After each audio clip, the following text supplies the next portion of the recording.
수강하고 나가서 놀고 싶은데 날씨도 좋고 무슨 감상문 써야 된대요? 감상문 써야 됩니까? 감상문 쓰는 요령 가르쳐 드릴게요. 큰 글씨로 문단 한 문단만 쓰세요. 지금 찍고 있는 건데 제가 이제 찾을 때까지 기억을 하다 보니까 찍어줘요. 이 취업 이력서 자기소개서 이런 거 많이 오잖아요. 다 읽어본 친구가 어떻겠어요? 딱 뽑는 친구가 있어요. 간단 명료하냐 두 문장으로 큰 글씨 폰트 한 20으로 막 폰트 9로 깨알같이 이렇게 쓰는 친구도 있어요. 그래서 솔직히 읽어볼 시간이 없거든요. 그러니까 이렇게 간단하게 쓰세요. 어차피 그거 컴퓨터로 타이핑하는 거죠. 제 큰애가 여러분들보다 나이가 조금 더 많아요. 요즘에 지난주에 중간고사를 보고 왔는데 손에 물집이 잡혔더라고요.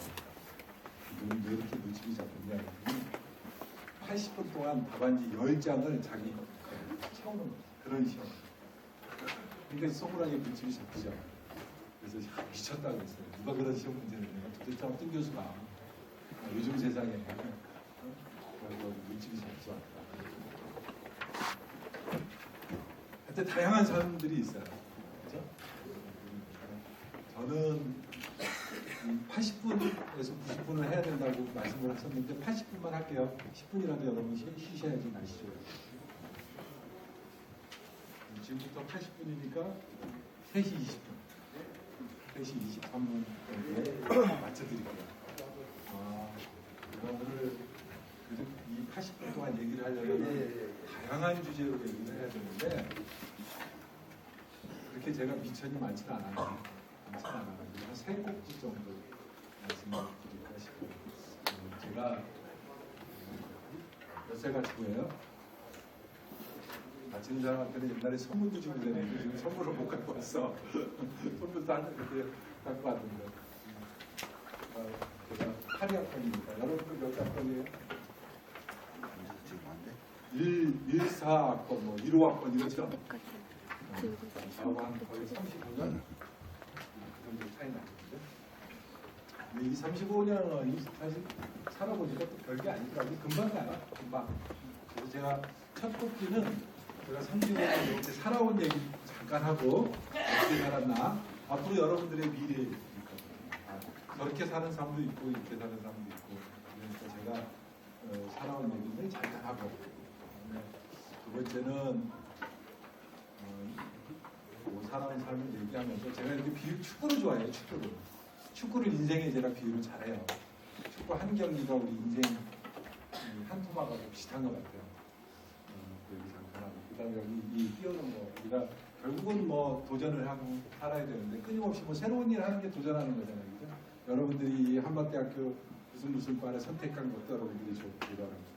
앞으로 또 졸업하고서 무슨 일을 하면 끊임없이 인생이라는 건 결국은 도전하는 거거든요. 회피해서 이루어지는 건 하나도 없으니까 다 부닥치는 거예요.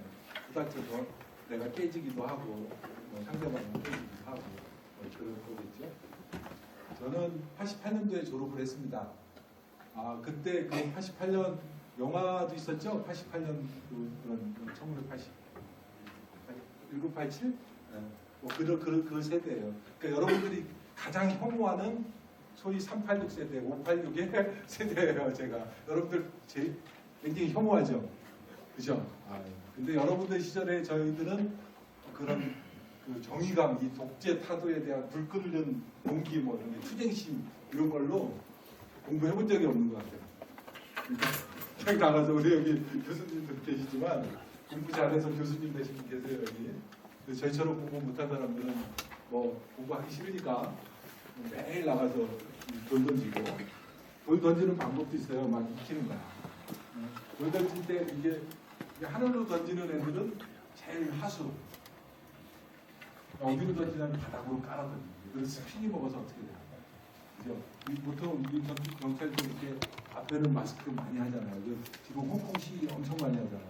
우리 586 한 50명만 풀어놓으면 거기 홍콩 경찰들 다 제압하고 올 텐데 바닥으로 치고 그리고 이게 잘 안 보이잖아요.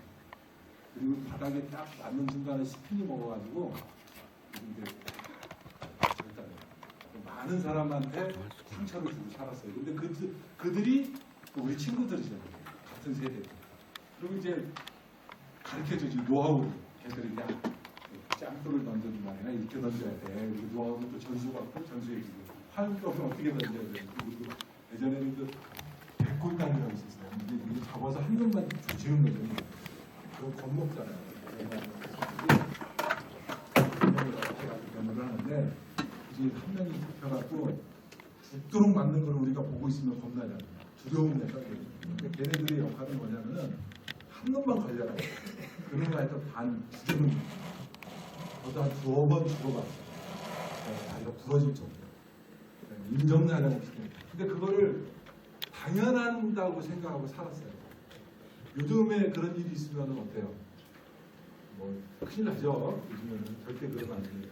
하다못해 제가 이제 회사에 됐는데 직원들한테 어떤 업무 지시를 할 때 강압적으로 야 이거 오늘 저녁 때까지 해! 이러면 저 잡혀가요. 이거 해주실래요? 라고 물어봐야 돼요. 할 수 있겠니? 라고 물어봐야 돼요. 싫어요. 이렇게 대답은 안 하죠 사실은. 근데 이렇게 얼굴 보면 알죠. 내가 하려고 할까? 정말 긍정적인 자세를 가지고 하려고 할까? 아니면 하기 싫은데 귀찮은데 사장이 왜 시켜? 이런 있죠. 제가 우리 그 한반대 친구들이 저희 회사에 인턴으로 1년에 한 2~3명씩 해갖고 상반기 한번 하반기 한번 와요. 지금도 와 있어요. 그럼 제가 하는 얘기가 있어요. 끝날 때쯤 돼서 제가 항상 이렇게 얘기해요. 학교 가면 공부 열심히 해라. 공부 못하면 우리 같은 회사 온다. 우리 같은 회사 오면 안 되죠. 우리보다 좋은 회사가 대한민국에 한 5만 개는 되는데 그죠? 좋은 회사 가서 좋은 회사라는 건 결국 어떤 회사가 좋은 회사예요? 복지, 월급 많이 주는 회사 다 그런 회사들이 좋은 회사들이잖아요. 가장 결정적으로 좋은 회사는 뭐냐면은 내가 하고 싶은 일을 할 수 있는 회사가 제일 좋은 회사예요. 그렇지 않겠어요? 뭐 자동차에 관심 있는 사람은 자동차에 가야 됩니다. 또 자동차에도요. 자동차 회사를 예를 들어서 갔는데 자동차에도 서열이 쫙 몰려져 있어요. 자동차에 이제 크게 5개 파트가 있거든요. 파워트레인이라고 해서 엔진 쪽 관련 일을 하는 사람. 거기가 엘리트 의식이 엄청나요. 거기로 가면은 내가 같은 현대자동차 들어왔지만 그래서 내가 최고야. 그런데 이게 의장이라고 있어요. 의장이 뭐죠? 의자 만들고 시트 만들고 뭐 이런 거예요. 거기는 어떻게 보면 아무나 할 수 있는 일이야. 그러니까 그쪽으로 발령받으면 에이씨 나 언제 그만두지? 뭐 이런 생각이에요. 똑같은 현대자동차로 들어가고 사람이라는 게 그렇게 생겨 먹었어요. 같은 회사를 들어가도 내가 어떤 일을 하느냐에 따라서 내가 흥미로워하는 거예요. 그래 나는 의자를 만드는데 세상에서 가장 편하고 가장 싸면서 편하고 그 의자에 앉으면 행복해지는 의자를 만들 거야. 이런 생각을 가지고서 있는 사람이 의장팀으로 갔다. 그럼 걔는 정말 열심히 일해서 편안한 의자를 만들 수 있겠죠. 근데 그런 생각이 없는데 나는 그 세상에서 가장 좋은 엔진을 만들 거야 라고 생각했는데 의장팀을 보내면 그만두잖아요. 제 아들이 그래서 그만뒀어요.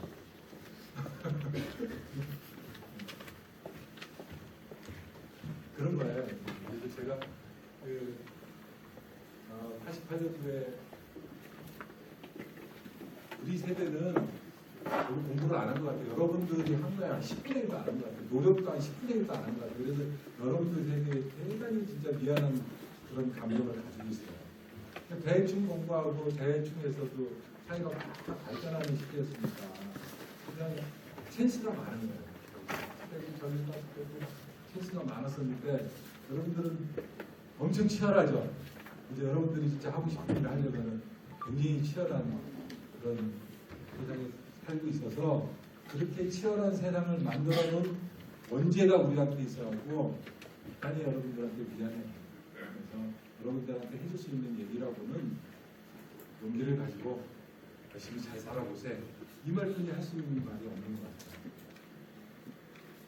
제 얘기를 잠깐 드리면 이제 그렇게 살아도 성공할 수 있겠더라. 저를 하고 여러분들하고 한번 대비를 해보세요. 그래서 제가 그 직장 생활에 한 내용을 조금 말씀드릴게요. 어찌 하다가 삼성전자에 입사를 하게 됐어요. 근데 그 당시에도 이 연수원에 이제 이 가면 한 300명이 같이 교육을 받는데 삼성그룹에 4개 전자그룹이 있었는데 삼성코닝이라는 데가 있었어요. 삼성전기, 삼성전자, 삼성전관 이렇게 4개 회사가 있었는데 삼성코닝은 미국 코닝사하고 합작회사예요. 그러니까 그때만 해도 외국계 회사라고 보시면 돼요. 그러다 보니까 월급, 보너스 이런 걸 제일 많이 줘요. 그래서 300명이 이렇게 우리가 교육을 받잖아요. 그래서 나중에 이제 연수가 끝나면은 너 어느 회사 갈래? 이렇게 1순위, 2순위, 3순위를 매겨요.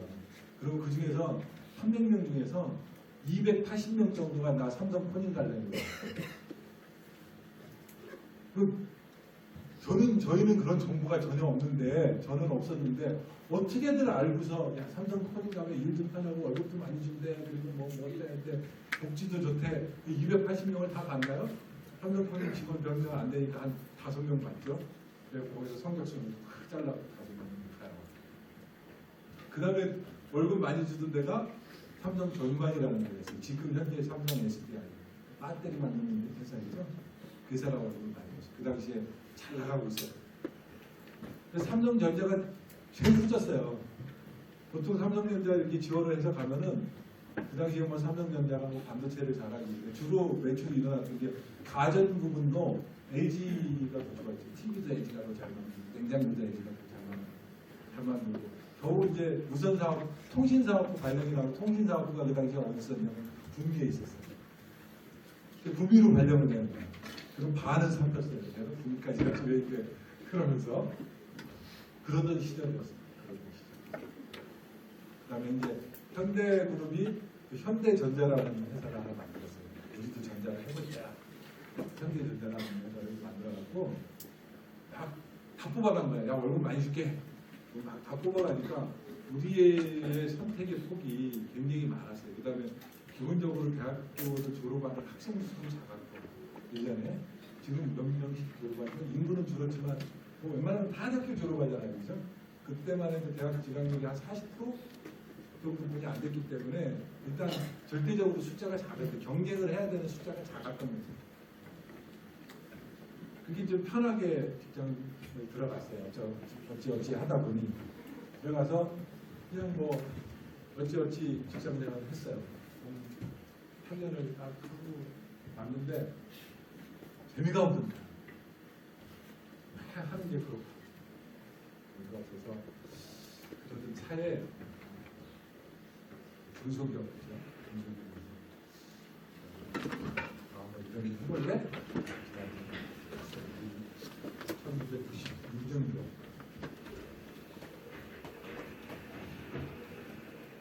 그럼 재밌을 것 같아요. 좋습니다. 저는 전자를 전공했습니다. 좋습니다. 가서 우리 하게 됐는데 저는 아시다시피 97년도에 IMF가 왔죠. 그때쯤 태어나셨죠, 다. 그죠? 그때쯤 태어났어. 그때 IMF 때 태어난 여러분들은 진짜 행운아야. 그때 태어나지 않은 사람이 너무 많잖아요. 만들어야 되는데 그러다가 야 힘들대 만들지 말자 그랬는데도 불구하고 여러분들은 태어났잖아요. 그죠? 대단한 행운아입니다. IMF가 딱 오니까 제가 들어갔던 회사가 굉장히 어려워요. 후회감이 물밑듯이 나요. 내가 왜 여기 안정되고 좋은 직장을 때려치고 이렇게 중소기업으로 옮겼지? 막 후회를 막 했는데 제가 모시고 있던 회장님이 좀 독특하신 분이었어요. 그래서 막 다 IMF 때의 첫 번째가 뭐예요? 이슈가 해고잖아요. 해고. 많은 사람들을 내보내는데 우리 회장님은 야 월급을 한 30% 줄이더라도 일단 해고를 하지 말자. 독특하신 분이었죠. 그 당시에 제가 다녔을 때 그 회사가 지금 현재 우리 회사 금액 좀 매출 한 700억, 500억, 700억 정도 했었습니다. 지금 현재 저희 회사가 그런 분이에요. 그래서 안 잘랐어요. 그리고 1년을 버티니까 남들 다른 회사는 막 다 해고했죠. 뭐 50% 이상, 기본이 50% 이상 해고를 했는데 뭐 생각지도 않게 IMF가 1년도 안 돼서 딱 그꼴이 되지 않았겠습니까? 그러니까 일이 막 몰려오는 거야. 다른 회사는 일을 줘도 일할 사람이 없는 거예요. 근데 제가 근무했던 회사는 엄청나게 일을 줘도 해고를 안 시키고 그 대신 또 해고를 안 시켰으니까 회사에 대한 충성도가 엄청 높았겠죠. 감사합니다. 그리고 일을 많이 했어요. 그 해에 매출액 500억, 700억 하던 해가 2년 만에 5천억이 됐어요. 그러니까 이 순간에 인간은 선택을 잘해야 된다. 그럴 일이 다 손가락질했어요. 저 회사 왜 애들 빨리 내보내야 되는데 안 내보내고 왜 저럴까? 도대체 저 회장님 뭐 자선사업 하나 그런 얘기를 많이 들을 정도로 손가락질을 받았는데 그 1년도 안 돼서 그런 찬스가 온 거예요. 그 회사가 지금은 매출이 한 5조 됩니다. 그 중에서 제가 뭐 다는 아니고 10분의 1은 제가 기여를 한 것 같아요. 뭐 그래 하다가 청운의 꿈을 안고 인간의 꽃다운 나이라는 표현 많이 쓰죠. 꽃다운 나이라는 표현을 많이 하는데 인간의 꽃다운 나이는 아름다운 꽃도 활짝 펴서 남들한테 보여주기도 하고 자기의 그 맵시를 마음껏 자랑할 수 있는 나이가 꽃다운 나이잖아요. 인간의 꽃다운 나이는 제가 경험해보고 40대 중반부터 60대까지입니다. 그러니까 40대 초반까지 충분한 사회적 경험, 네트워크, 일에 대한 어떤 전문성 이런 걸 갖추고 그거를 비로소 발현하는 거죠. 그걸 밑에서 그래서 아름다운 인생의 꽃을 피우는 나이가 40대 초중반부터 50대 후반까지. 그래서 제 꽃다운 나이에 들어서서 42살에 제가 창업을 했어요. 대전에서 창업에 된 이유는 제가 대전이 고향이에요. 서울에서 계속 살다가 제가 이 전 직장에 있을 때 카이스트에서도 한 2년 정도 공부를 했어요. 그래서 친구들도 많고 대전이 연구 도시라고 그러잖아요. 그래서 대전에서 창업을 하면 좋겠다 생각을 해서 대전에서 창업을 했는데 제 인생에서 두 가지 후회가 있는데 그 한 가지 후회가 대전에서 창업한 거예요. 그러니까 거의 비슷한 시기에 그 서울에서 창업한 제 친구가 있어요. 그 친구는 정말 일조하고 있어요. 저보다 공부도 못했고 작업력도 없었고 기술도 별로 없었는데 지금 10년, 15년이 지난 지금 시점에서 지금 제가 바라볼 수 있는 부분이 가 있어요. 결국은 노는 놀이 틀려야 돼. 노는 놀이. 그렇죠? 큰 잉어가 되려면 강에서 자라야지 연못에서 큰 잉어가 되겠어요. 이 대전이라는 이 지역의 한계성입니다. 대전이라는 지역의 한계성 때문에 그게 일종의 뭐 핑계일 수도 있겠지만 그래서 이제 전략을 잘 세워 있어요. 그럼 내가 대전에서 잘할 수 있는 일은 뭐야?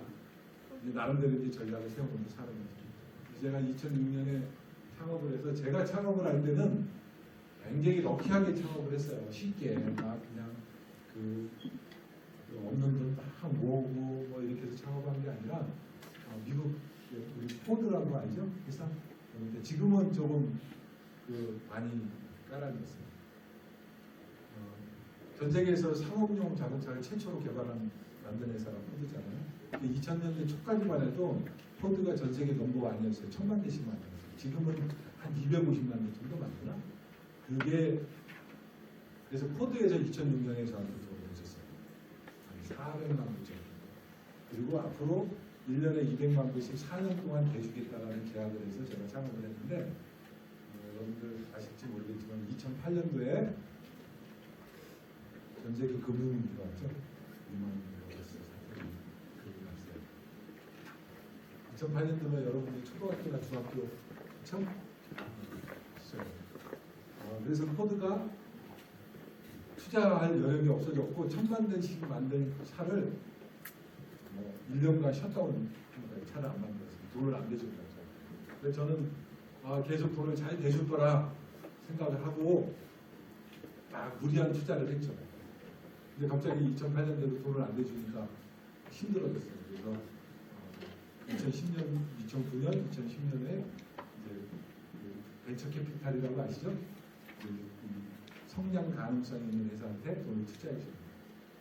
보통 은행에서 돈을 끌 때는 뭔가 담보 제공을 해야 돼요. 신용이든 부동산이든 동산이든 담보 제공을 해야지만 은행에서 돈을 꺼주는데 이 벤처 캐피탈이라는 거는 미래의 성장 가능성이 있는 회사한테 돈을 투자를 해줍니다.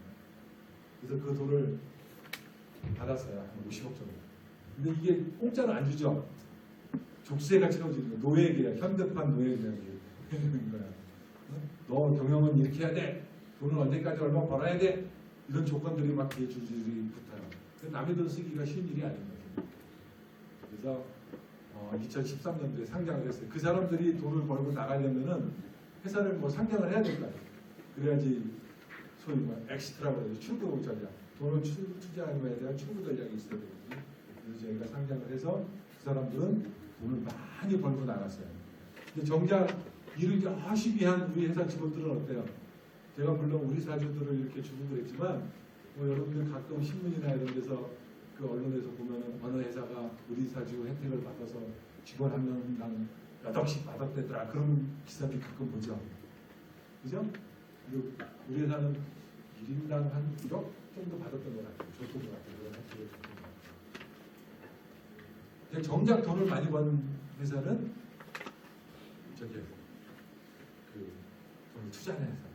자본주의잖아요. 지금 우리나라 경제 주제가 자본주의잖아요. 자본주의를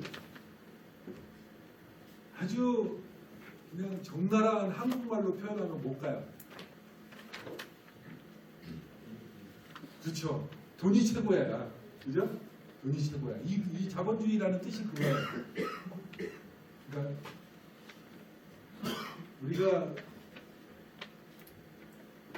단계를 따질 때 옛날에 산업공상이라고 있었는데 산업공상 사가 최고 그렇죠 선비들 산업공상 상이 맨 밑에야 상인들. 근데 지금은 이게 뒤집어졌어요. 상이 뭐냐면은 자본을 움직이는 사람들이 상인들이잖아요. 이게 완전히 180도 뒤집어진 거예요. 대학 교수님들 존경하세요? 이 사가 교수님이야 일종의 말하자면 그죠? 교수님들 존경하셔야 돼요. 그래야지 사회가 올바른 사회가 돼요. 네, 여러분들 제발 내가 교수님들이 잔소리하고 그러는 거 잘 새겨 들어야지만 이게 나중에 피가 되고 살이 되고 그래요. 자본주의예요. 지금 자본주의. 돈을 가지고 있는 자본을 가지고 있는 사람이 최고예요. 근데 우리는 여기 자본 있는 사람 있어요 혹시? 부모님이 뭐 재벌이신 분 없죠? 여기 이 자리에는 없을 것 같아요. 제가 이렇게 반장을 딱 보고 우리는 돈이 없어. 그럼 뭘 가지고 있어야 돼? 자본주의에서 생존하기 위해서 돈이 최고인 세상에서 우리는 뭘 가지고 있어야 돼? 실력이 있어요. 실력. 그것은 실력을 자본화시킬 수 있는 능력. 그 두 가지를 가지고 있어요. 실력과 능력. 그 두 가지를 가지고 있어요. 자본주의에서 생존할 수 있는 유일한 길. 그리고 자본주의에서 내가 생존할 자신이 없어. 그럼 체제를 바꿔야 돼. 인간. 그러니까 아무나 수 있도록. 우리가 우리 힘을 바꿀 수 없잖아요. 그 자본주의가 또 좋은 점도 많아요. 열심히 노력하면 그 대가를 또 받을 수 있고 이런 것도 있어요. 그래서 여러분들은 우리는 저도 마찬가지예요. 저도 제가 가지고 있는 실력을 자본화시킬 수 있는 능력을 갖춰야 돼요. 그리고 앞으로 여러분들이 어떻게 그런 실력을 갖출 것인가, 그런 능력을 갖출 것인가 그런 얘기를 좀 같이 해보자고요. 같이 토론해보자고요. 그래서 어떻게 하면 그게 될까? 그래서 제가 창업을 한 이후에 인생이 우리 이제 여러분들 대충 무슨 저는 토끼띠예요. 63년 토끼띠이신 분 없죠? 저하고는 좀 안 맞을까요? 12간지 우리나라 이 동양 철학 중에 하나가 이제 띠가 있잖아요. 12년 주기로 해서. 그러니까 인간 우주가 그렇게 생겨먹었어요. 저는 공학을 한 사람이니까 수학적으로 표현하자면은 사이클이 있는 거죠. 인생의 모든 사이클이 있어요. 여러분들도 아마 태어나서부터 지금까지 20대 초중반까지 올 때까지 좋았다가 나빴다가 좋았다가 나빴다가 이 사이클이 있을 거예요. 저도 마찬가지예요. 저는 제 인생의 주기는 제가 이렇게 되돌아보면 4년 주기예요. 4년 동안은 이게 올라가는 거예요. 그 다음에 4년 동안은 내리막길, 또 4년 동안은 또 오르막길. 제가 2년 전에 그 사이클의 저점에 있었어요. 저점에. 2년 전에. 지금 이제 다시 이제 오르막길로 왔는데 이 인생의 주기가 너무 길면 인생이 지루하죠. 이제 너무 길어. 평생 올라가기만 해야 돼. 그럼 인생이 좀 지루하다. 근데 그 주기가 너무 짧아. 막 한 달 사이로 막 좋다 나빴다 막 이렇게. 그러면 인생이 피곤하죠. 그죠? 그리고 그 인생의 정점을 여러분들 나이에 찍어버려 그냥. 여러분들 나이에. 그러면 그 다음에 인생은 어때? 20대 때 인생의 정점을 찍어. 그럼 그 다음에는 어떻게 돼? 그냥 내리막길만 걷는 거야. 그러면은 우울증이 와요. 우울증. 내가 20대 때 내 인생의 정점을 찍어. 그런 사람들이 누구예요? 있죠? 그런 사람들이 누구죠? 연예인들, 아이돌 스타들. 20대 때, 심지어 10대 때 인생의 정점을 찍잖아요. 그죠? 스포츠 스타들. 대부분 20대 초중반에 자기 인생의 정점을 찍어버려요. 그냥. 그리고 그 뒤에는 옛날을 회고하면서 사는 거야. 내가 옛날에 이랬었어. 근데 우리는 어때요? 우리 평범한 우리는 앞으로 인생의 정점을 찍을 거를 생각하고 살아야 되는 거죠. 죽도록 올라가야 되는 거야. 그 정점이 어디에 있으면 가장 행복하냐면 45세부터 55, 60세 이 사이에 있어야 돼요. 인생의 이 리듬을 봤을 때. 그러면은 제일 행복한 삶이에요. 그래서 여러분들이 지금부터 그 인생의 정점을 찍기 위해서 이제 가야 되는 거죠. 앞으로 15년, 20년 가야 되는데 제가 아까 이제 그 인생을 축구에 좀 비교를 하자면은 이렇게 비교를 해볼 수 있을 것 같아요.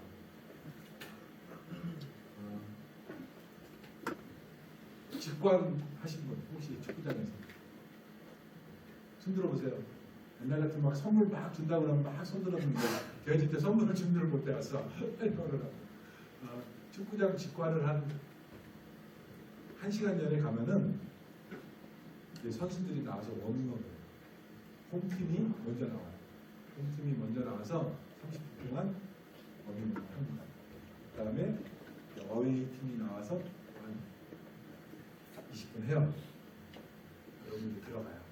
들어가서 박한을 해서 물론 그 전에 작전을 다 따지만 이제 파이팅을 하죠. 오늘 어제 이렇게 작전을 짰는데 오늘 이 작전을 제대로 수행하자. 잘해보자. 그리고 파이팅을 하고 그라운드에 나오는 거죠. 그리고 전투에 돌입하는 거예요. 여러분들은 그라운드에 나가서 실제로 플레이 하려면 앞으로 1, 2년 남은 거예요. 그렇죠? 아직 그라운드에 나가서 실 경기를 안 하고 지금 뭐를 하는 시기냐면은 작전을 짜고 워밍업을 하는 거예요. 이제는 워밍업 필요 없어. 워밍업 실력을 닦고 그러고 이미 여러분 실력들은 다 보정돼 있어 이제. 여기서 뭐 공부를 해서 얼마나 더 하겠어요, 여러분들이. 20대 중반인데, 초중반인데 얼마나 더 잘할 것 같아요. 다 결정됐어요. 여러분들이 지금부터 각오를 새롭게 해서 그래 나 공무원, 상급 공무원, 7급 공무원 시험 공부해서 다시 해볼 거야. 그렇게 마음을 여기 계신 한 200여 분이 그런 마음을 딱 먹었는데 성공할 가능성 이 중에서 한 명 정도입니다. 전부 다 여러분들이 아주 피나는 각오를 한다고 치더라도 이미 여러분들의 실력이라는 거는 이제 딱 닦여져 있어요. 그러면은 경기장에 나가서 싸워야 되는데 가지고 있는 실력은 뻔해. 그럼 뭐를 해야 돼? 작전을 잘 짜야 돼. 작전. 이길 수 없는 게임을 하면 안 되잖아. 우리 그 얘기 있잖아. 이순신 장군이 24전 24승? 혹자는 63전 63승이라고도 얘기하고 뭐 그러죠? 지는 게임을 안 한 거야. 질 것 같으면 아예 안 나갔어. 그 원균이 가서 부산포 해전에서 아주 개박살 나죠. 자기는 질 것 같으니까 안 나간 거야. 거기 나가면 죽을 것 같은데. 그래서 왕한테 끌려가서 목 잘릴 뻔 했음에도 불구하고 왕명을 거역했잖아요. 난 못 간다. 저기 가면 나만 죽는 게 아니라 우리 행운이 다 죽는다. 그러니까 못 가니까 배째라. 그래서 선조 앞에 끌려간 거야. 똑똑하신 분이지. 차라리 나 하나 죽고 말지 내가 왜 저기 가냐. 근데 멍청한 얘 가서 아주 죽은 23,000명이 박살나잖아요. 배 12척인가 이렇게 건져오죠. 그 배가 뭐예요? 여러분들? 그 부산포 해전에서 이순신 장군이 배 12척 건져오잖아요. 그죠? 그래서 명량해전을 맞이하잖아요. 그 배 12척이 어디서 생긴 배냐면은 타령선이에요. 타령선. 그 타령선. 그 배설 장군이라고 있어요. 배설 장군. 그 사람의 타령선. 안 그래 걔가 타령 안 하고 죽을 때까지 목숨 바쳐서 싸웠으면은 그나마 그것도 다 적겠죠.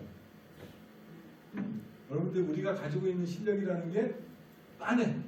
이 실력이야. 이기는 싸움을 해야 되고 작전을 그러려면 작전을 잘 쌓아야 돼요. 그래서 25 여러분들이 이제 25 전후된 나이실 텐데 이때까지는 실력을 쌓고 20대까지는 실력을 쌓고 이 5살 반 동안에 여기 대학교 다니는 동안에는 사실 대학교 다니면서 무슨 실력을 쌓겠어요, 여러분들. 작전을 짜듯이 내가 어디 가서 누구하고 싸우지? 이 세상하고 싸워야 되잖아. 작전을 세워야 돼. 그래서 전반훈련이 인생의 나이에 비교하자면은 한 25살부터 50살까지 한 25년이 전반이에요. 좀 쉬어야죠. 요즘에는 한 50살 되면 은퇴하잖아요. 회사에서 다 그만둬. 은퇴하고 한 5년 쉬어. 이제 휴식 시간 동안에 이제 후반전 작전을 잘 짜야죠. 그래서 55세부터 80세까지 25년. 그죠? 그게 후반전이에요. 인생 후반전. 근데 뭐 축구 경기가 전후반만 끝나나? 승부가 안 나면 어떻게 돼요? 연장전 도입을 해야죠. 연장전. 연장전 대략 한 90살까지 연장전. 연장전에서도 승부 안 나잖아요. 그죠? 그럼 한 100살까지 승부차기. 인생에 비교하자면 그런 거예요. 그래서 여러분들은 이제 전반전 필드에 나가려고 막 준비하는 사람이고 나는 전반전이 끝나고 쉬는 시간도 끝났어요. 인생 축구 경기 후반전에 이제 뛰어 들어온 사람. 그럼 제가 전반전을 뛰어봤으니까 여러분들한테 할 말이 많겠죠. 그죠? 지금부터 이제 그 얘기를 할게요. 저는 전반전에 재수도 없게 인저리 타임에 2대1로 이기고 있다가 47분 정도에 한 골 먹었어요. 그래서 2대2가 됐어요. 짜증나요. 엄청 짜증나요. 2대1로 이기고 있다가 그것도 전반전 끝까지 휩쓸 부르기 바로 6점 전에 한 골 딱 먹으니까 정신이 그냥 없는 거야. 그래서 제가 전반전 싸운 얘기를 해드려볼게요. 제가 그럼 이 세상하고 싸워서 2골을 넣고 2골을 먹었는데 예를 들어서 전반전 시작하자마자 한 5골 넣어버렸어요. 그럼 그 경기 누가 재밌게 봐요? 안 보죠? 가장 드라마틱한 경기 뭐예요? 3대0으로 지고 있다가 후반에 4골 넣어가지고 4대3으로 이기는 거야. 그럼 보는 사람 얼마나 짜릿해요. 다이나믹하죠. 전반에 5골 빵 넣으면은 5골 넣는 동안에는 막 환호해요. 우리가. 야 대단하다. 그리고 TV 딴 데 돌려버리지. 그게 아이돌 스타들이잖아요. 아이돌 스타들 스포츠 스타들 막 뛸 때 막 골 넣고 막 돈 벌고 그럴 때 우리가 막 환호하잖아요. 그리고 이제 끝났어 걔가. 그럼 걔 관심 있어요? 관심 없잖아. 돌려버리게. 보는 사람 있죠. 본인도 그래요. 본인도 한 4골 넣고 시작해봐. 그럼 그 경기가 재밌겠어요? 재미없고 지루하잖아요. 딴짓 하는다고. 그러다가 한 초반에 한 5골 넣어가지고 누르랄라 했는데 후반에 한 10골 먹은 사람들도 많아요. 그렇죠? 그 말년에 망한 사람들 많잖아요. 그런 사람들 주변에 많이 있을 거예요. 거기 비교를 해보세요. 제 주변에도 상당히 많습니다. 그럼 저는 이 세상하고 대결을 해서 도대체 전반전 끝났는데 이제 후반전 많이 시작했어요. 이 새로운 각오로 이제 전략도 수정하고 전반전에 내가 반성도 해보는 거죠. 어떻게 싸웠지? 전반전은 저는 사실 너무 준비 없이 싸웠고 여러분들한테 당부드리고 싶은 거는 전반전 싸울 때 잘 준비해서 싸우시라. 이길 수 있는 경기를 하고 전략을 잘 세우고 싸우시는 거예요. 저희 회사에 병원외고 나오고 K 모델에 나오는 유능한 인재가 2명 있어요. 걔네들이 나이가 32살에 우리 회사에 입사했어요. 그럼 너 대학교 졸업하고 8년 동안 뭐 했냐? 한 놈은 행정고시 공부하고 한 놈은 사법고시 공부하고 8년 동안 축구로 가다가 결국 떨어져가지고 32살에 우리 회사에 신입사원으로 입사했어요. 여학생이 24살에 신입사원으로 입사하잖아요. 걔네들은 여학생 24살에 입사한 애보다 8년 늦게 입사한 거죠. 그럼 둘에 입사했습니다. 24세에 입사한 여학생은 과장님이야. 32살 먹은 신입사원이 여기 한밭대 출신의 우리 과장님 계시죠. 과장님이라고 불러요. 걔는 인생의 전략을 잘못써요. 그죠? 잘못써요. 완전히 잘못써요. 시작부터 꼬인 거야. 그래서 제가 야, 너 기왕 8년 공부하면 앞으로 5년만 더 해보지 그러냐? 내가 그런 얘기를 했어요. 이제 부모님이 지쳐서 저는 하고 싶은데 부모님 등살에 못 살겠어요. 그래. 여러분들 전략을 잘 세요. 그게 나쁘다는 건 아니에요. 나쁘다는 건. 그런 사람도 있죠. 다 뭐 그런 사람만 있어요? 그런 사람도 있어요. 그래서 나쁘다는 건 아닌데 전략을 좀 잘 세우시라. 저는 완전히 무대책으로 그냥 이 허우벌판 그라운드에 뛰어들어왔어요. 무대책으로. 그래서 뭐 그냥 태클도 많이 당하고 부상도 당하고 욕도 먹고 경무도 당하고 막 그렇게 전반적으로 뛰었어요. 그러면서 어쨌든 간에 그러면서 2골을 넣은 것 같아요. 2골. 그다음에 아까 말했듯이 2골을 먹었어요. 그럼 내가 무슨 힘으로 이 세상과 싸우면서 어떤 힘으로 2골을 넣었을까? 그리고 뭐를 잘못해서 2골을 먹었을까? 이렇게 반성을 해봐야 되겠죠. 그래서 이제 이 후반전에는 한 골도 먹지 말고 한 골만 넣고 3대2로 딱 끝났으면 좋겠어요. 저는. 한 골만 딱 넣고 3대2. 괜찮은 스쿼드잖아요. 축구국에서. 그렇게 하기 위해서 지금 부단히 노력을 하고 있는데 제가 2골 중에서 한 골은 어떤 힘으로 골을 넣냐면은 저렇게 도전해서 골을 넣는 거예요. 제가 제 앞에 주어진 일을 회피해 본 적이 없어요. 우리 뭐 회사에 제가 이제 그 중소기업에 있을 때 영수장을 했었는데 회장님이 지시하거나 또는 그냥 평사원으로 있을 때 우리 과장님이 지시하거나 잘 모르겠는데요. 하기 싫은데요. 그래 본 적이 없어요. 시키면 시키는 대로 다 했어요. 다 하다 보니까 시키는 일을 다 하다 보니까 저도 모르게 능력이 생깁니다. 능력. 그리고 인정을 받아요. 아, 쟤는 오히려 시킨 사람이 미안해. 아, 쟤한테 너무 일 많이 시킨 것 같아요. 미안해하네. 그다음부터는 조금씩 좀. 그래서 제가 도전을 해요. 끊임없이. 뭐든지 저한테 주세요. 제가 다 해결할 수 있어요. 제 세대에 유명한 타렌트가 한 명 있었어요. 이 중에 누가 유명한지 모르겠는데 최수중이라고 알아요? 제 나이 때거든요. 모르죠 여러분? 되게 유명했어요. 그러니까 우리나라 사극의 주인공은 거의 다 한 사람이에요.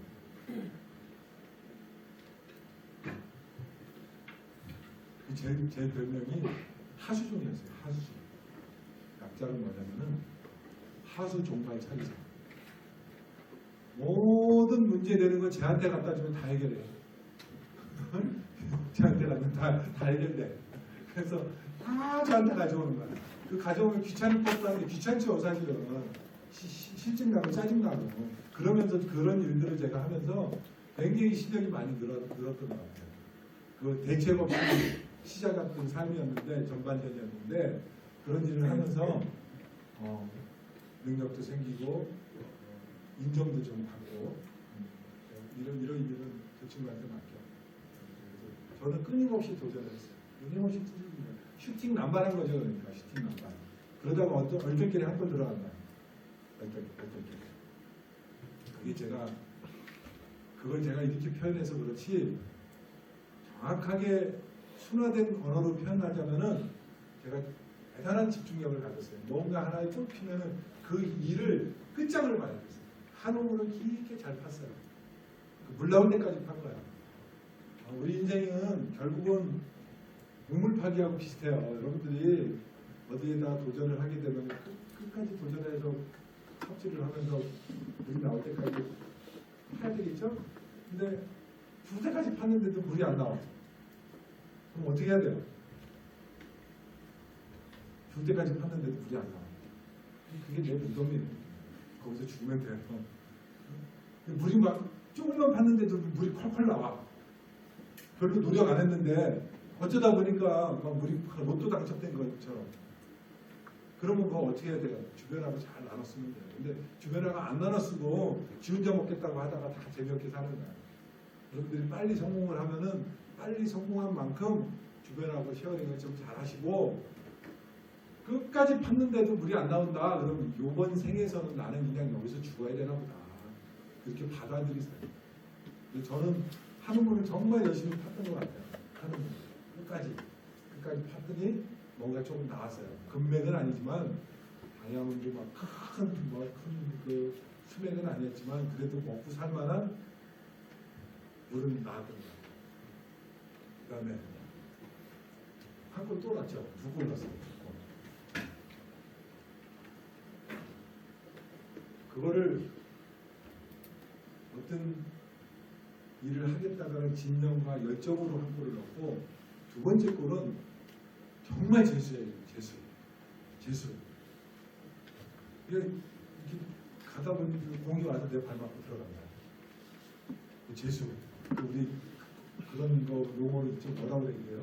눈앞에서 알짱거리다가 이렇게 그거를 뭐라고 얘기하냐면 운이라고 얘기해요. 운. 그죠? 운 때문에 한 골을 넣었어요. 여러분들 운이 좋아야 돼요. 운이 굉장히 좋으셔야 돼요. 아까 제가 사이클 얘기했잖아요. 인생의 사이클이 있어. 저점의 사이클에서는 운이 좋을 수가 없어요. 운이 좋으려면 우리가 운을 얘기할 때 그 앞에다가 뭐를 붙여요?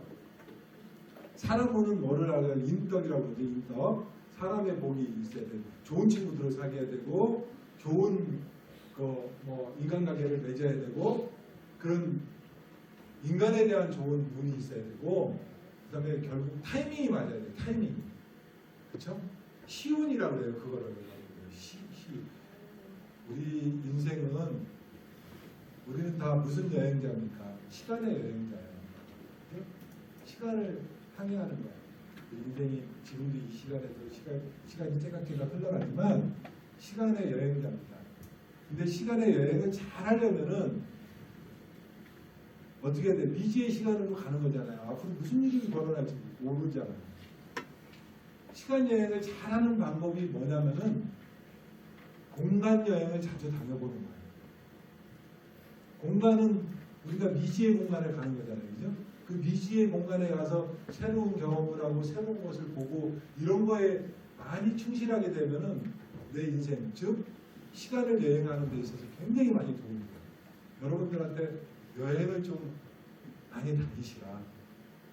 그게 아주 럭셔리한 비행기 타고 1등석 타고 그런 여행이 아니라 설령 걸어서 하고 워킹홀리데이 이런 것도 있죠. 그런 것들을 가든 뭐를 하든 공간여행 저기 우리나라만 저기 나라도 제주도 최남단부터 최북단 고성까지 여러분들이 시간여행을 시간 날 때마다 자주 하실 것을 좀 권장해 드리고 싶어요. 그러다 보면은 타이밍이 생겨요.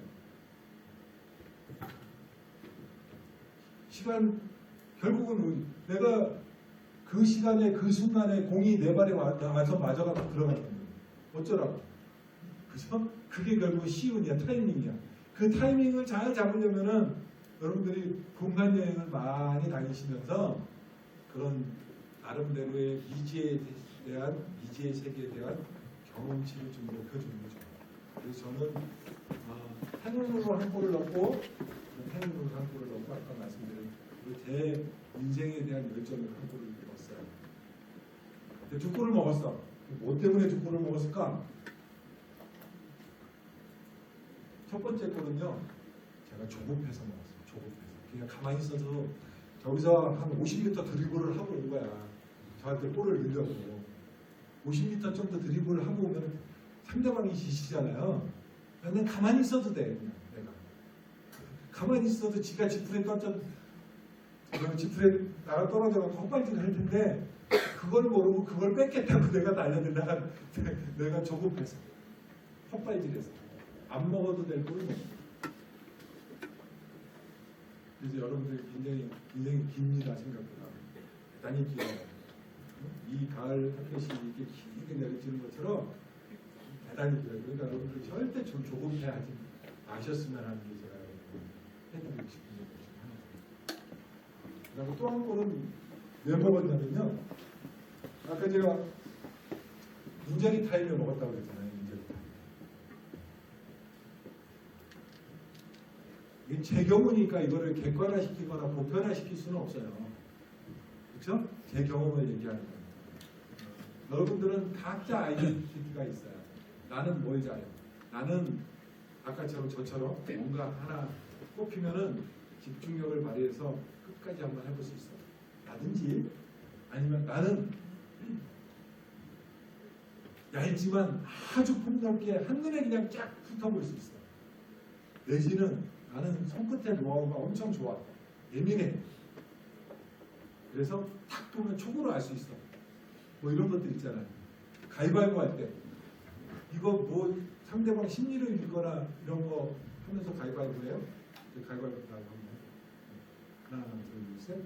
이거 아무 생각 없이 주면 되잖아요. 그죠? 내가 졌잖아요. 저희가 지금 이거 낼 때 아씨 상대방이 뭐 낼까 이런 생각 하지 않죠? 촉으로 내는 거예요. 촉으로.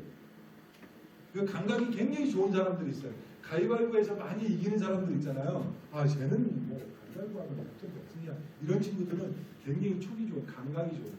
그런 감각이 좋은 친구들은 그 감각 때문에 몇 골을 넣을 수 있어요. 그 감각을 계속 살려나가야 돼요. 그렇죠? 그렇지만 또 단점도 있을 거 아니야. 나는 친구들로부터 내가 너무 까칠해서 친구들이 나한테 잘 접근을 안 해. 나는 내 원래 성격은 그렇지 않은데 친구들이 나를 대할 때 좀 소원해. 이런 친구들이 있잖아요.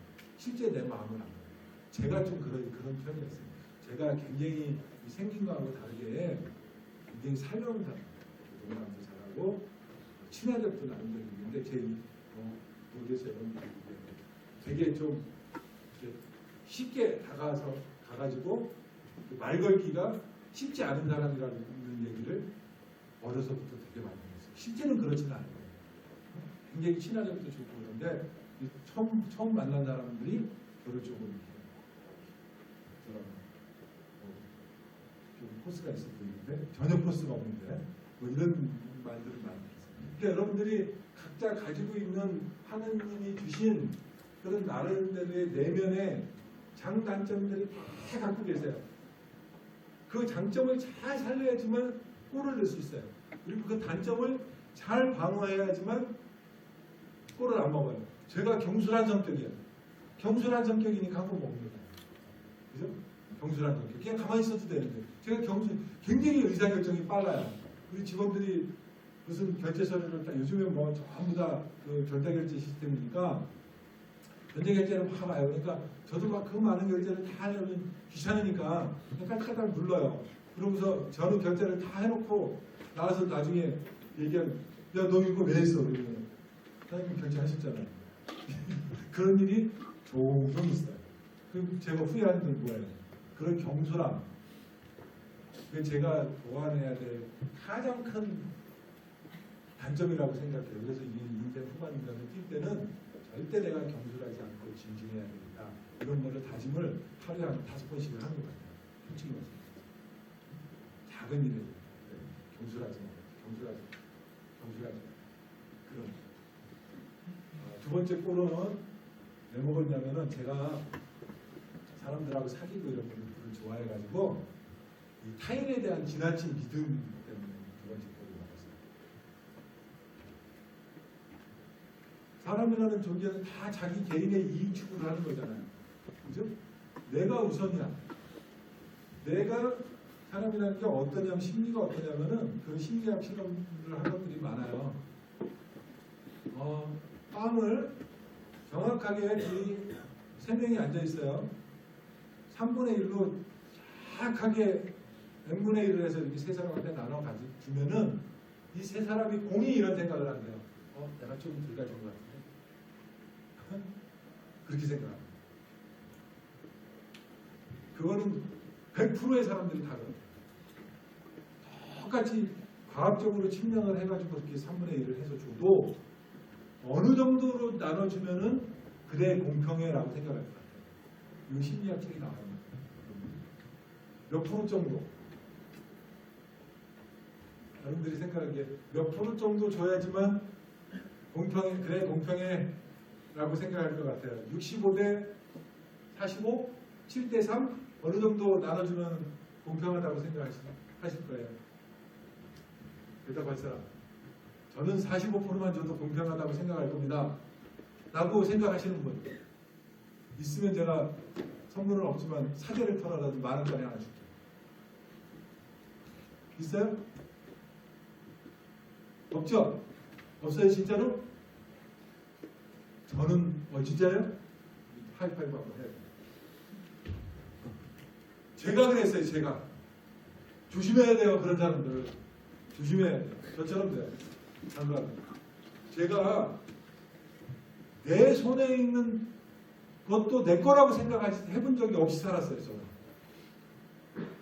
내 손에 내가 슬켜지고 있지만 이거 내 거 아니야. 우리 거야. 라는 그런 관념이 굉장히 강했어요. 그러다 보니 그래 너 가져. 네가 또 내가 필요하면 주겠지. 이런 생각을 가지고 있지. 근데 그게 아니다. 가져갔더니 안 가져오는 거야. 그래서 나는 지금까지 45%만 가져도 공평하다고 생각했는데 적어도 이 세상에 공평이라는 건 존재하지 않는구나라고 저는 인식하게 됐어요. 공평이라는 말은 이 세상에 존재할 수가 없어요. 우리가 태어날 때부터 공평하지 않잖아요. 어떤 사람은 재벌 아들로 태어나고 어떤 사람들은 국민가 태어나고 우리가 인간이 태어날 때부터 공평하지 않아요. 불교에서 저는 불교 신자는 아니지만 불교에서 얘기하는 게 있어요. 인간이 7단계로 태어난다고 해요. 7단계. 그 최후에 이제 환생한다고 그러죠. 환생. 그래서 그 환생의 굴레에서 벗어나지 않는 최후의 단계가 뭐냐면은 아라한, 나한. 그리고 저희 같은 데는 나한 12나한상 이런 것도 있잖아요. 나한의 경지에 올라가면은 이제 더 이상 환생을 안 하는 거야. 이 지옥 같은 인생을 안 사는 거야. 근데 7단계가 있어요. 그래서 저 힌두교 보면은 우리 그 계급사 있잖아요. 브라ಹ୍먼, 계급사. 그래서 그 인도 사람들, 인도의 평민들의 꿈이 뭐냐면은 빨리 죽어가지고 다음에 한 단계 높은 사람으로 태어납니다. 근데 뭐 자살을 하거나 이러면 안 돼. 그러면 개, 돼지, 소로 태어납니다. 자살을 안 하고. 그래서 자살을 안 하고 그냥 게으르게 살다가 다음 생에 한 단계 높은 우리 적어도 여기 앉아있는 저를 포함해서 여러분들은 말하자면 한 4등급 내지 5등급으로 태어난 사람들. 북한의 김정일은 제가 보기에는 한 6등급으로 태어났어요. 그래서 이번 생에 좋은 일을 하면은 다음 생에는 이제 열반의 세계에 가는 거죠. 더 이상. 근데 걔가 나쁜 짓을 많이 해. 그럼 어떻게 돼요? 다음에 올라갈 때는 한 단계씩 올라가지만 내려갈 때 바로 이제 걔는 개돼지로 태어납니다. 지금 돼지 같잖아요. 다음에 태어날 때 돼지로 태어날 거야. 그런 거예요. 우리 등급 평등이라는 건 존재해요. 우리는 여러분들뿐만 아니라 저부터 태어날 때부터 종기적으로도 그렇고 현실 정말 리얼리티하게 얘기해도 우리는 평등하지 않아. 여기 앉아 있는 사람이 뭐가 평등할 수 있어요? 평등하지. 공정하지 않아. 공정하지 않은 게임을 해야 돼요. 이 세상하고 아까 축구 경기 있죠. 스포츠는 정말 공정하죠. 11명인데 머릿수는 똑같아. 근데 그 스포츠도 내면을 이렇게 보면은 리버풀은 1조 원짜리 몸값이 1조 원짜리.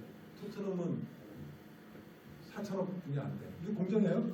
똑같이 1조 원짜리 사람들 데려다 놔야지 공정한 거지. 공정이라는 거는 존재하지 않아요. 공정하지 않는 데에서 그 공정을 여러분들이 공정하기를 기대하는 것은 잘못됩니다.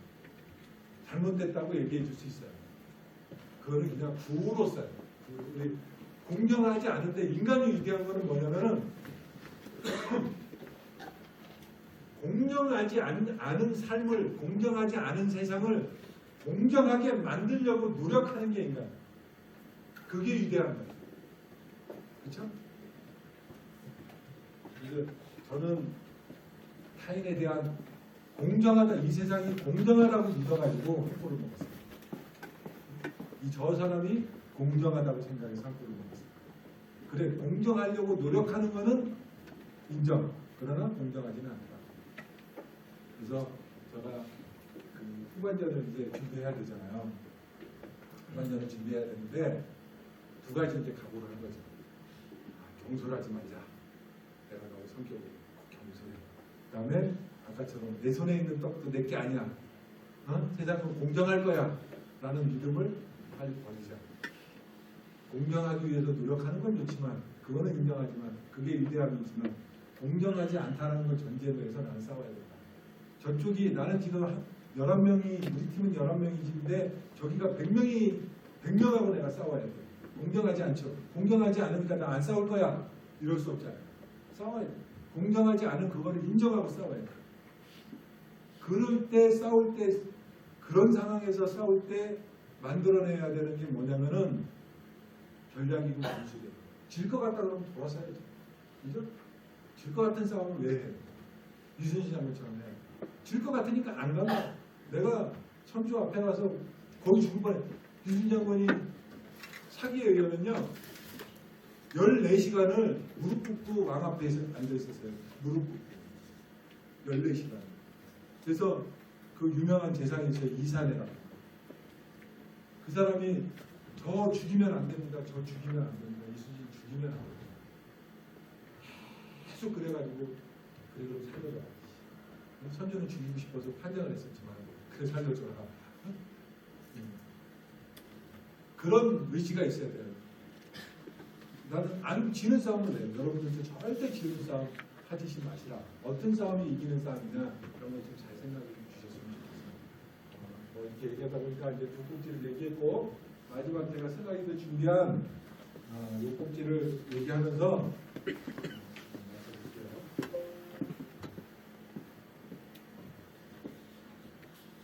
이게 우리 지구예요, 지구. 이게 제가 구글 어스에서 따왔어요. 구글 어스에 딱 들어가면은 여러분들 스마트폰이나 그 인터넷 많이 하시잖아요. 저 구글 어스에 들어가는 거 되게 좋아요. 구글 어스에 가가지고 여러 동네 아까 공간 여행하면은 제가 굉장히 우리 시간 여행 인생을 사는데 도움이 많이 될 거라고 말씀드리잖아요. 구글 어스가 이 간접적 공간 여행을 체험하게 해줘요. 그죠? 이렇게 쭉 들어보면 리투아니아가 여기 있네, 리투아니아 이렇게 생겼네, 여기 뭐 고성이 이러네, 이런 것들을 제가 가서 많이는 아니지만 이렇게 가끔 봐요. 보는데 그 중에서도 어느 날 갑자기 저기를 딱 보게 된 거야. 제가 보니까 어느 날 갑자기 보게 된 게 여기를 보게 됐어요. 구글 어스를 통해서 히말라야. 우리나라 그 지구의 지붕이라고 하는 히말라야를 갖고 있어요. 그 구글어스에서 그 히말라야를 보면은 정말 아름다워요. 그리고 그 에베레스트 꼭대기에서 360도 그 파노라마 카메라로 찍어놓은 사진이 구글어스에 가면 나와요. 정말 아름다워요. 지구가 옛날에 사람들이 왜 지구가 동그랗다고 안 믿었는지 모르겠어요. 요 동네 뒷산만 올라가지고 이렇게 동그랗게 보이죠. 그래서 동네 근데 뒷산만 올라가서 통구를 또 보이는데 하여튼 제가 어느 날 갑자기 여기를 가서 보니까 너무 아름다운 거야. 그래서 저기에 대해서 공부를 좀 했어요. 제가 처음부터 아는 건 아니고 에베레스트 히말라야 멋있는데 제가 산에 가는 걸 좋아해요. 여기 그 계룡산 수톱골은 제가 최근 10년 동안에 한 500번 올라갔고 계룡산은 거의 1000번 올라갔어요. 밤에 수요 야간 산악회라고 있어서 수요일날 목요일날 밤마다 올라갔었어요. 제가 한 최근 10년 동안에 거의 계룡산 도사 수준 굉장히 많이 갔어요. 산에. 그래서 그 산에 가는 사람들 중에 꿈 중에 하나가 그 히말라야 트레킹하는 거거든요. 제 친구들도 히말라야 트레킹하는 친구들이 꽤 많은데 너무 아름답다고 그래요. 근데 저는 뭐 구글어스를 통해서 더 좋은 아름다움을 보고 여기가 히말라야. 저게 에베레스트야. 8,848m. 저기 너무 이쁘지 않아요? 여기 중국 쪽에서 바라본 거예요.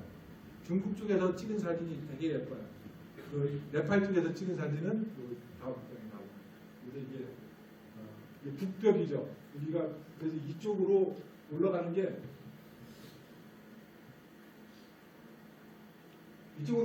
되게 힘들어요.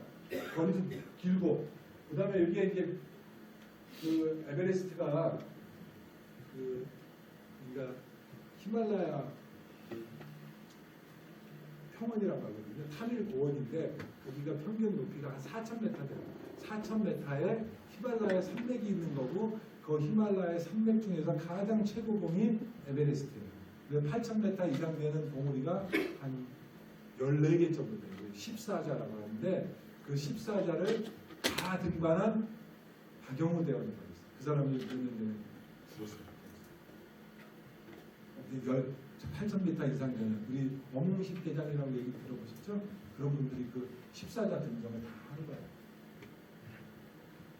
그 중에서 이제 에베레스트가 최고봉이죠. 8,840m. 여기 이제 남쪽에서 바라본 거예요. 여기가 걔예요. 여기가 아니라 여기가. 중국하고 티베트 이렇게 국경, 네팔 이 국경에 있는데 남쪽은 아무래도 해가 잘 비치니까 조금 더 올라가기가 수월하겠죠, 그죠? 북쪽 면보다. 여기를 세계 최초로 등장한 사람이 있어요. 이게 저 구글어스에 가서 보면 이게 파노라마 사진, 이렇게 360도 파노라마 사진이 쭉 있어요. 그래서 거의 8,000m 이상 되는 봉우리 사진들이 쭉 있습니다. 굉장히 아름다워요. 꼭 한번 보시기를 강추합니다. 자연의 위대함. 에베레스트가 이름에 이제 어원이 있는데 1865년에 이 측량 기사가 저게 얼마나 높을까 그래가지고 측량한 높이가 1848m 그 조지 에베레스트라는 사람이 이름을 따서 그 산 이름을 정한 거예요. 그러니까 이 19세기, 21세기 초는 무슨 시대라고 해요? 탐험의 시대라고 하잖아요. 도전의 시대. 새로운 것들 발견해내고 발명해내고 하는 그런 도전의 시대였어요. 그래서 이 세계 3대 극지방이 있죠. 남극, 북극, 에베레스트. 이게 세계 3대 극지방이거든요. 19세기 말 20세기 초는 어느 나라가 가장 부강했죠? 영국, 그렇죠. 레이트 운영. 영국이 가장 위대한 나라였어요. 근데 영국이 자존심이 확 상한 거야. 북극하고 남극을 대탐험의 시대에 다 다른 나라 미국하고 노르웨이 이 사람한테 뺏겼어요. 그걸 극지방을 정복하는 거예요. 그래서 마지막 남은 저 에베레스트만큼은 꼭 우리가 영연방 유니온제를 거기다 꼭 갖다 꽂자 이렇게 뭐 다짐을 한 거예요. 그래서 1900년대 초부터 도전을 계속해요. 매년 해요. 매년 하는데 매년 실패해요. 매년 실패하다가 제가 이 얘기를 하려면 이 얘기만 2시간짜리인데 시간이 많이 지나가지고 짧게 얘기를 해야 돼요. 이게 이제 거기의 역사예요. 계속 도전을 해요. 하여튼 그런 배경으로 계속 도전을 하다가 1953년도 5월 29일 날 거기 영국 원정대가 처음으로 영연방 국기를 갖다 꼽아요. 줬는데 문제가 생겼어. 여기에 최초로 올라간 사람이 요 에드먼드 힐러리라는 이 사람하고 노르가이라는 이 저기 센파 진군이라고 그러죠. 네팔 사람 진군이에요. 이 사람이 올라갔는데 불행히 이 아저씨가 영국 사람이 아니야. 영국 원정대 일원으로 갔지만 저 사람이 뉴질랜드 사람이야. 뉴질랜드 우리 영화 유명한 뉴질랜드 산업을 배경으로 한 유명한 영화가 뭐예요? 여러분 그러니까 제가 2년 만에 여기 와서 대화가 반지의 제왕이야. 여러분들 반지의 제왕 그러니까 2년 전에 반지의 제왕 하면 딱 알아들었는데 여러분들은 또 그 세대가 아니야. 그 뉴질랜드 산업지대를 배경으로 해서 찍은 영화가 그 반지의 제왕이거든요. 그 반지의 제왕에 나오는 그 아름다운 풍경이 해발 5,000m예요. 그러니까 이 힐러리라는 이 친구가 이분이 그 5,000m 고지에서 양치기를 하는 사람이에요. 5,000m에는 산소가 되게 희박하죠. 여기보다 한 30% 이상 희박해요. 그래서 숨쉬기가 어려워. 그러니까 여기는 8,848m니까 올라갈 때 산소통을 지고 가야 돼요. 지금은 무산소 등전을 하는데 예전에는 다 산소 등전을 했어요. 산소통을 지구에만 갔어요. 그래서 여기 뉴질랜드가 영국에서 독립하기 전이거든요. 영연방 국가니까 야 여기 에베레스트에 올라갈 만한 진군이라도 필요한 사람들 좀 모아봐. 그래서 뉴질랜드에서 사람을 좀 모아요. 모아가지고 이 영국 원정대에 일원으로 따라갔는데 영국 원정대 대장이 스캇이라는 사람이 공격을 하다가 100m를 남겨놓고 산소도 다 떨어지고 도저히 못 올라가니까 철수 이랬어요. 100m 딱 남겨놓고 이 사람은 진군으로 거기까지 따라간 거야. 100m까지 짐 올려가지고 자기는 5,000m에서 막 놀았었으니까 잘 갔을 거 아니에요. 철수하겠다 그러니까 이 아저씨가 나한테 기회를 주라. 내가 한번 올라가 볼게. 근데 죽을지도 모르는데 그 100m 남은 이 100m를 3시간 만에 올라갔어요. 3시간 만에. 원래 정상이라는 거는 구분응 회사도 그렇고 우리 인생도 그렇고 다 그래요. 구분응선 가면 힘들어요. 구분응선까지는 누구나 누르랄라 가요.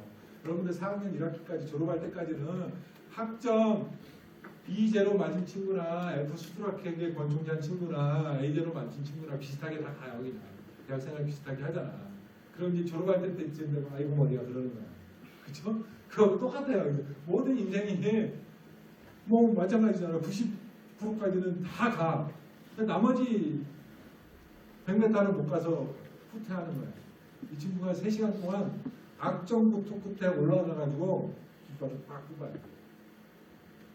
여기 깃발 여기 안 보이는데 이 친구가 영국 국가 그 다음에 뉴질랜드 국기를 같이 꼽아요.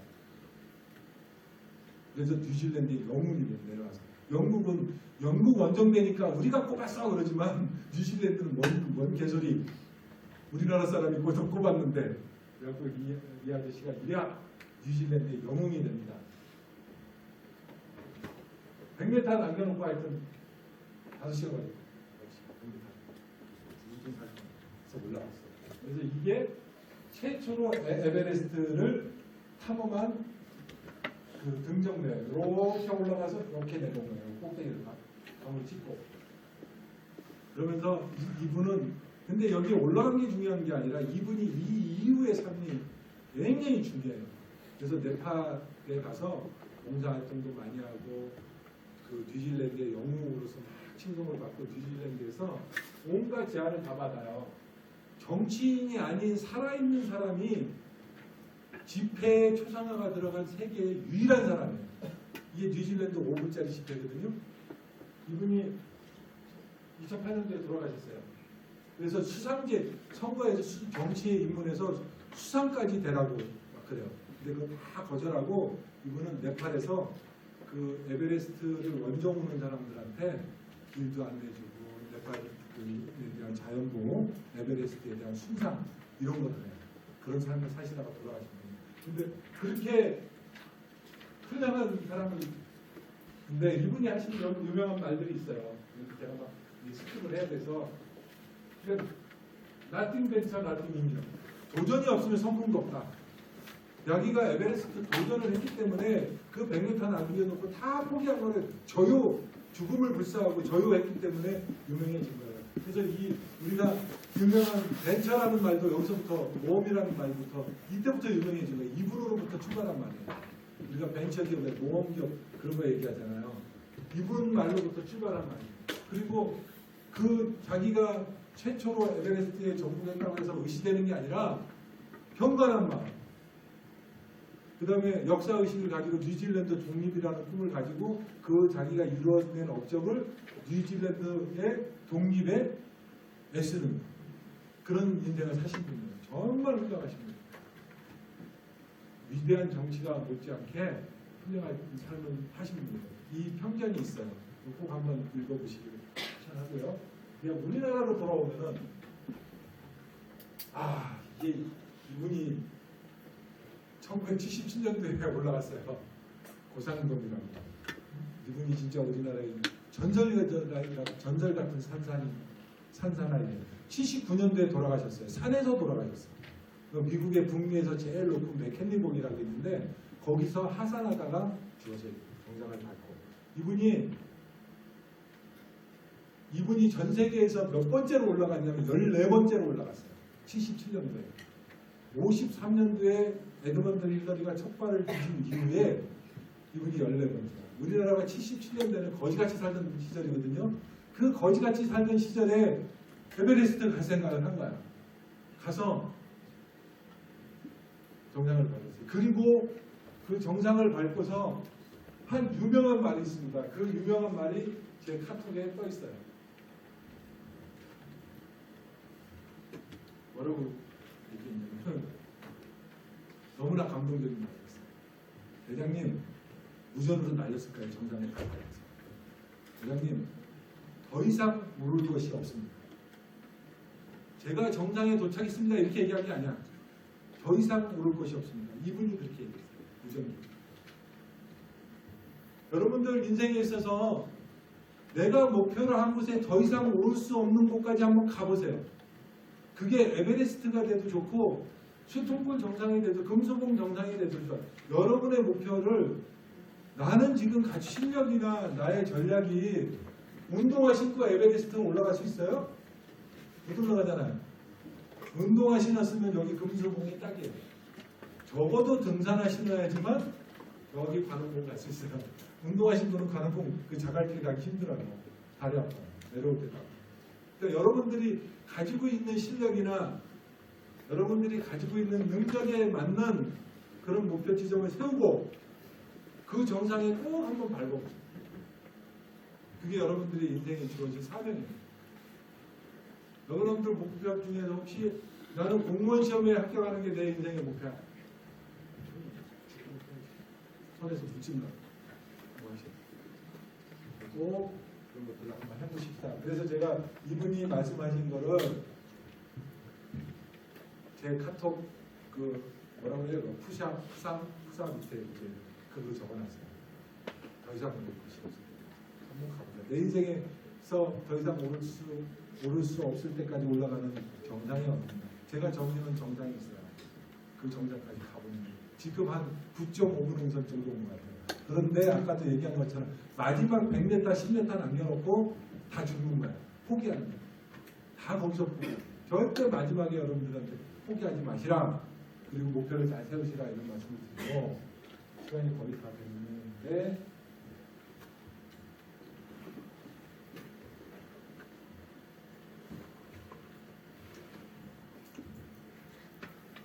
몇 가지만 더 얘기하고 사실 이 얘기만 하면 한 2시간 얘기 재밌어요. 정말 이 스토리가 여러분들 여기 자고 계신 분들 많은데 이 얘기만 한 2시간 동안 다 할 거예요. 그래서 정말 재밌는 얘기가 많아요.